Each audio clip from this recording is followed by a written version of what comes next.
자, 안녕하세요. 자, 오늘 병호쌤의 다락방 찾아주셔서 너무 감사하고요.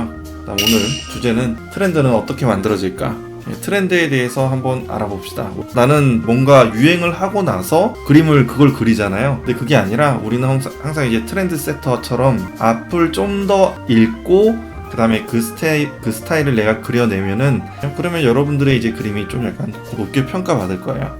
이제 그 방법을 좀 오늘 알아봅시다. 그것 중에 이제 그 재밌는 영화가 있어요. 악마는 프라다를 입는다. 굉장히 재밌는 영화죠. 이게 약간 패션 쪽을 다루면서 되게 그 흐름이라든지 개념 같은 걸 중간중간 잘 얘기해주는데 그게 굉장히 흥미로웠습니다. 자, 발레리나 스커트 괜찮네요. 자, 하지만 너무 라르크와 같다고 결정하기 어려워요. 둘이 너무 달라서 이러면서 얘가 이제 NSOA 주인공이죠. 얘가 이제 인턴으로 들어왔는데 까불고 있죠. 뭐가 웃기지? 아니요, 전 그냥 제 눈에 똑같아 보여서요. 전 아직 이딴 거 익숙치 않아서 이딴 거 발끈하는 거죠. 이게 너와 상관없는 일이다. 복불이 잔뜩 일어난 블루 스웨터를 껴입고 대단한 지성이나 갖춘 양 잘난 척을 떠는데, 자, 넌 자기가 입은 게 뭔지도 모르고 있어. 그건 그냥 블루가 아니야. 정확히 셀룰린 블루야. 당연히 모르겠지만 2002년에 드 라렌타와 입생로랑 모두 셀룰린 컬렉션을 했지. 그때 그 시대에 이제 이 블루가 엄청나게 인기를 끌었고 백화점에서 명품으로 사랑받다가 슬프게도 네가 애용하는 할인 매장에서 시즌을 마감할 때까지 수백만 불의 수익과 일자리 창출했어. 근데 패션계가 심혈을 기울여 탄생시킨 그 스웨터를 네가 패션을 경멸하는 상징물로 선택하다니 그야말로 웃기지 않니? 이거 되게 재밌는 상황이죠. 그림이랑 지금 패션이랑 무슨 상관이 있죠? 게임 쪽 컨셉 아트는 조금 뭔가 복식을 새로 믹스 매치해가지고 캐릭터한테 이렇게 입힌 디자인 아닌가요?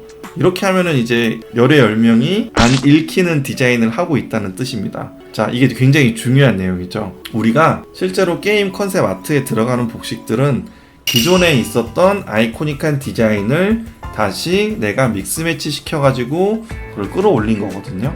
대부분 여러분들 컨셉 아트 되게 이쁘게 복식 잘 그리시는 분들 있죠. 정말 패션 쪽 트렌드를 잘 읽으셔. 그거를 먼저 내가 캐치를 하고 이 디자인에서 이게 유행이구나 그러면은 그런 액세서리 느낌이라든지 쉐입이라든지 아니면 색 조합이라든지 이런 거를 진짜 잘 갖다 쓰세요. 그럼 이거 훔치고 있는 거야? 아니지, 영향을 받는 겁니다. 디자인이란 거는 뭐예요? 파생이죠, 파생. 그러면 이제 우리가 이런 트렌드 만들어지는 그 과정에 대해서 한번 알아봅시다.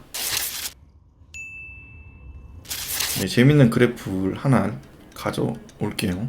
자, 유행 주기 이거 되게 중요해요. 자, 우리가 계속 시간이 흐르고 있잖아요, 그죠? 우리 복식이 생겨났습니다. 우가우가 우리 뭐 가죽이든 뭐든 해가지고 털로 아니면 이제 배틀 짜는 거지. 이제 막 만들다가 이거 얘 옷이랑 제 옷이랑 구분이 안 돼. 나는 여길 짧게 해야지. 나 좀 길게 가는 스타일로 해야지. 이게 이제 뭔가 구분하고 그 다음에 우리가 서로 알아보기 위해서 뭔가 디자인이 파생되는 이제 되게 원초적인 과정이거든요. 그러면 여기에서 뭔가 옷이 만들어지고 이렇게 쭉 이제 성장이 되죠. 대중들이 이제 시장에 많이 풀리고 그 다음에 서로 많이 알아가다 보면은 그게 하나가 사이클이 생기는 거죠. 그러면 여기서 정점, 내가 뭔가 이제 유행을 합니다.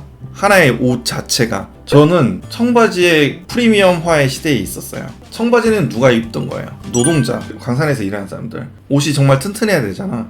그래서 굉장히 튼튼한 재질로 만든 이제 바지인데 이거를 몸에 맞게 한 게 되게 큰 성공의 요인이었던 것 같은데요. 예전에는 이 진 자체가 질기다 보니까 몸에 딱 맞게 입으면은 못 움직여. 그냥 약간 신축성이 살짝 있는 깁스야. 근데 그게 아니라 신소재를 섞는 거지.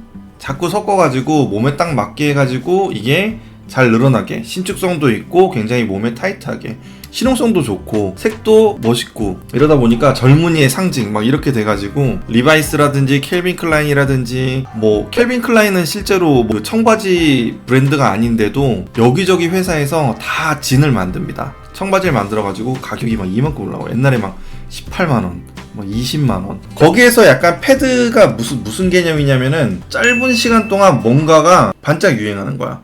그러면 이게 여기까지 정점이 올라가잖아요. 그러면 다시 이렇게 내려가죠. 이렇게 내려가는 과정에서 뭐가 형성이 되느냐? 브랜드 있죠. 브랜드. 여러분들 브랜드라는 거는 여러 가지 등급이 있긴 있습니다. 솔직히 똑같은 천조가리 옷인데 왜 로고 살짝 박혀 있는데 이건 30만원이고 스파 브랜드에서 이제 산 흰색 티는 왜 9,000원인가? 상징성을 사는 거거든. 아니면은 거기에서 좀 더 이제 다른 디자인을 이제 이렇게 가져가는 거거든요. 그러면 그 디자인이 만들어낸 트렌드가 하나의 줄기가 되고 그걸 따라가는 거거든. 그러면 이제 그 피라미드가 있습니다. 프리미엄 브랜드가 이렇게 있어요. 그러면 여기에서 여러분들 오뚜꾸띠르 들어봤죠? 옷이 어때요? 엄청 실험적이죠? 우리 여기서 가끔씩 되게 여러분들 너무 웃긴 거 있잖아. 엄청 막 고기 같은 거 붙이기도 하고 사람 거꾸로 매달려서 막 나오기도 하고 입고 다닐 수가 없어. 그럼 오뚜꾸띠르는 뭐냐? 굉장히 실험적인 느낌을 보여줬다라고 생각하시면 돼요. 패딩이라든지 아니면은 그 옷들 되게 박시하게 어깨 넓게 입잖아요. 그쵸? 옛날에는 이렇게 좀 타이트하게 입었는데 요즘에는 굉장히 박시하게 입습니다.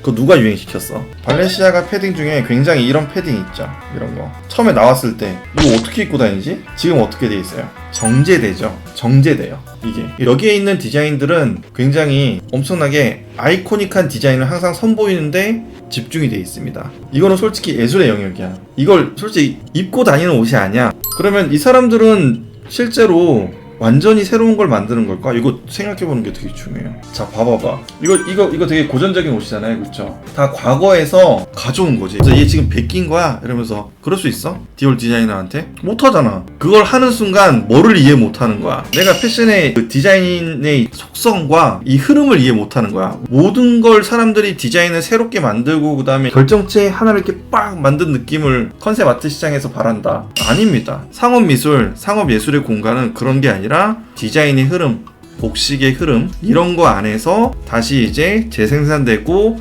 재유행되고 그 다음에 재구매가 되고 있는 거다. 자, 이거 되게 중요한 얘기입니다. 자, 그러면 이제 뭔가 패션이 이렇게 흐름이 있고 그 다음에 새로운 멋있는 게 만들어졌고 그거는 과거에 이제 그 느낌에서 뭔가 업그레이드 돼가지고 이렇게 올라온 거예요. 근데 우리 그림체는 또 어떨까? 우리 그림 중심적으로 한번 얘기를 해보죠. 진짜 옛날 그 60년대, 70년대 이렇게 있거든요. 저는 80년대입니다. 민키 기억나요? 우르세이 야츠라, 시티헌터 다 줄줄 외지. 그러면은 여기에서 이런 민키라든지 상징적인 애들만 이렇게 남잖아요. 이거 재밌는 거 하나 얘기해줄게. 봐봐. 60년대 이때는 누가 독보적이었습니까? 이때는 독보적인 작가가 데츠카 오사무죠. 천안 아톰, 우리 밀림의 왕자 레오. 자, 그리고 70년대 하록선장 캔디 이 큐티 하니. 자, 요거 보면은 요때 그림체 스타일이 있죠. 그러면 이때 상징적인 느낌만 남는 거야. 싫어할 수 없는 이목구비지. 애기 얼굴 비슷하게 만든. 그 다음에 뭐야? 그 데자키 오사무 감독의 이제 애니메이션들은 다 이런 느낌인데 이런 거는 실제로 그 다프트 펑크라든지 아니면 여러 가지 그 다른 외국 아티스트들이 이 그림을 되게 좋아해요. 실제로 되게 뭔가 복고적인 느낌이기도 하고 되게 세련된 느낌이 들거든. 자, 그리고 여기 베르사유 장미 이런 느낌은 어디로 이어져요? 요즘에 이런 스타일로 그린 사람 되게 많잖아요. 그죠? 이 사람 진짜 잘 그리거든요. 그럼 이거 원류는 어디야? 짠, 베르사유 장미. 70년대 만화에서 온 겁니다. 그러면 이거는 또 어디서 가져왔을까? 또 명화에서. 신기하게 다 이어져 있어, 역사적으로. 자, 그 다음에 여러분들 시절이야. 2000년대 초반 여러분들 머릿속에 이게 들어있는 거지. 그럼 20년 후에 여러분들 어떻게 그릴까? 이거의 상위 버전을 그리는 거야. 이렇게 그리는 사람 아직도 있어. 실제로 이렇게 그리는데 이때 애니를 너무 재밌게 본 거야. 그러니까 머릿속에 미적 기준 자체가 여기에 잡혀있는 거지. 그러면 이렇게 그려요. 미적 기준이 이렇게 내가 유소년 때 이렇게 잡히잖아요. 그럼 이게 밖으로 나오기 되게 힘듭니다. 의식적으로 막 엄청 바꾸려고 노력을 해야 밖으로 나와. 여러분들 리즈 시절 때 재밌게 본 애니 있지? 다 여러분들 그림에 녹아있어. 자, 그러면 이미 이제 이미지가 이렇게 소비되어 있는 요거를 이걸로 이렇게 그리면 어떻게 되는 거야? 그러면 이제 엇박자 타는 거지. 그러면 아싸리 아예 레트로하게 그리세요. 그러면 완전 잘 먹혀. 요즘에는 그 수요층 자체가 약간 즐기고 있는 그 문화의 범위가 굉장히 넓어진 거야. 그래서 내가 레트로하게 그리잖아요. 그럼 레트로한 거 좋아하시는 분도 있어. 당연히 있습니다. 그러니까 내가 어떠한 그 스타일을 그린다면은 그거를 적재적소에 맞게 그리는 것도 하나의 요령이겠죠. 그 다음에 저는 요거와 관련된 얘기긴 한데 그림의 역사가 있잖아요. 그죠? 여러가지 뭐 무슨 주의 쭉 나옵니다. 근데 여기에서 생각해 봐야 될 게 뭐냐면은, 자, CG의 시대에 와가지고 우리가 디지털 페인팅이 어떤 느낌일까? 우리는 되게 형식이 파괴되어 있는 형태일까? 추상적 조류일까? 아니면 뭐 큐비즘일까? 여러 가지 이렇게 생각이 들거든요. 근데 정답은 여기에 있어. 뭔가 그 신화적인 거 있죠. 전에는 막 신 같은 거 막 그리다가 사람 중심적으로 이제 르네상스부터 해가지고 실존하는 거, 현실적인 걸 표현하다가 갑자기 환상으로 가. 바로크 로코코 막 장난 아니야. 막 꾸미는 거. 굉장히 이제 화려함입니다. 환상적이지. 근데 여기서 갑자기 저는 다시 뭔가 실존적인 걸로 돌아가겠습니다. 근데 재밌는 게 뭐야? 여기는 딱딱한 거, 환상적인 거, 딱딱한 거. 현대미술에선 내가 딱딱하게 잡혀 있었던 뭔가 형태의 파괴. 재밌잖아. 아주 그냥 다 때려 부수고 막 변기 갖다 놓고 점 하나 찍고. 그게 이상한 건 아니야. 개념 미술 되게 중요한 거예요. 근데 또 뭐야? 디지털 시대가 왔는데 다시 신고전이거든? 고전주의야. 디지털 페인팅으로 우리가 굉장히 재밌는 형태, 뭔가 이런 걸 만들고 있지만 우린 디지털 페인팅을 먼저 도구를 가졌을 때 재현에 이제 욕심을 갖거든. 재질에 대한 느낌, 사람에 대한 진짜 느낌. 근데 그게 좀 약간 데포르메가 돼 있잖아요. 이제 AI가 들어가잖아요. AI가 들어가면 여러 가지 스타일도 구사할 줄 알지만 우리가 재현하는 데 있어서 굉장히 디테일한 정보들이 많이 들어가니까 정확도가 높아지잖아요. 그죠? 그러면 여기에서 또 뭘로 가는 거야? AI가 이제 이걸 도와주면은 우리는 다시 이제 형태의 파괴로 들어가는 겁니다. 저는 백방 장담합니다. 장담해요, 진짜. 그러면 이런 것도 트렌드의 속성이거든요.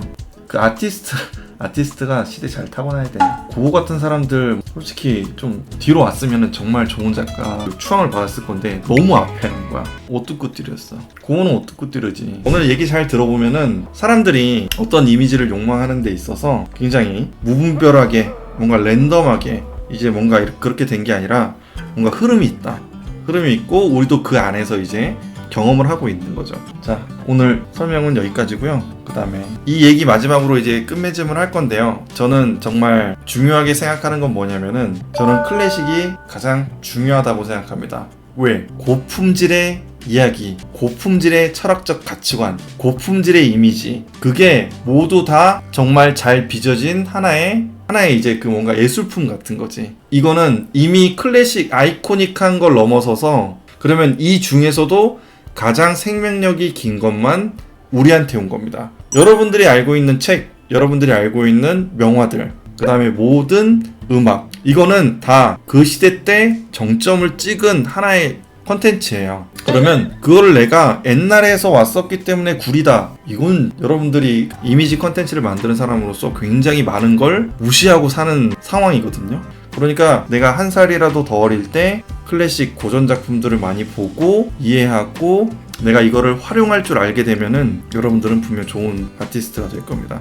우리 박찬욱 감독님 있죠? 박찬욱 감독님 뭐라 그래? 아니면 어설프게 10년 전, 20년 전 영화의 이미지라든지 영화의 스타일을 따라가면은 베꼈다. 표절이네. 자기처럼 50년대, 60년대 히치콕 영화를 이제 베껴라. 그럼 사람들이 오마주라고 이제 평가해준다. 클래식을 보고 내가 활용하는 것도 실력이에요. 내가 그냥 완전히 똑같이 베끼란 소리가 아니죠. 그걸 공부하고 그걸 활용할 줄 알았을 때 그 거장의 손길과 그 거장이 표현하고자 하는 어떠한 하이 퀄리티의 개념을 내가 이해하고 표현하게 된다면은 여러분들은 중간 그 이상 최대 엄청나게 많이 성장을 하고 그 다음에 그걸 표현할 수 있는 사람이 되는 겁니다. 자, 항상 거장들이 남겨놓은 숨결을 느껴보시고 따라가 보세요.